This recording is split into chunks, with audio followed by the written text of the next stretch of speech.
कसे आहेत सगळे? तर 2 दिवस होती मला सुट्टी. तर 2 दिवस सुट्टी असल्यामुळे मी गेले होते माझ्या ताईकडे. तर बघू शकता ती जात होती बाजारात. मंगळवारचा ती त्यांच्या गावी असतो बाजार, आठवडी बाजार. तर मग मी पण निघाले तिच्यासोबत. मग मी, पूनम आणि माझी ताई आम्ही तिघं एकाच गाडीवर गेलो मोर्शीच्या आठवडी बाजारात. तर बघू शकता किती मोठा आहे बाजार आणि छान आहे अगदी. म्हणजे सगळंच होतं त्या आठवडी बाजारात. इतका मोठा आठवडी बाजार मी म्हणजे पहिल्यांदाच बघत आहे.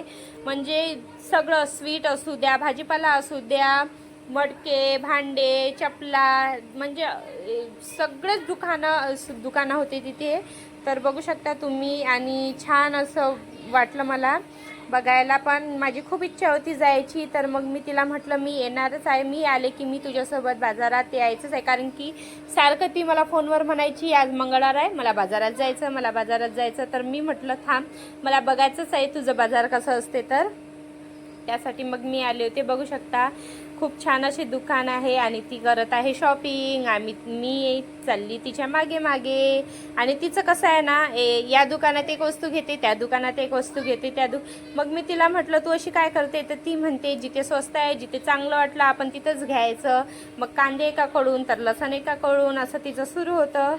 मग तिने केली शॉपिंग आणि तसं स्वीट वगैरे म्हणजे सगळं होतं तिथे.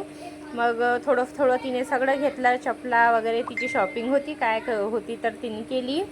आणि नंतर मग बघू शकता तुम्ही. आणि खूप मोठा असा आठवडी बाजार होता बरं, मी पहिल्यांदाच बघितला आणि छान वाटलं की सगळं एकाच ठिकाणी.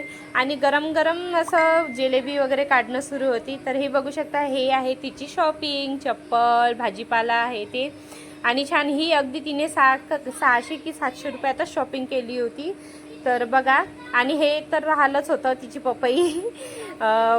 पपई घेतली तिने. त्या काकांना सारखी म्हणायची गोड आहे का, गोड आहे का. ते काका म्हटले तुम्ही खाऊन बघा आणि नंतरच घ्या. शेवटी तिने खाऊन बघितली, गोड असल्यावरच तिने ते घेतली. तर ठीक आहे, बाय. व्हिडिओ आवडल्यावर लाईक करा.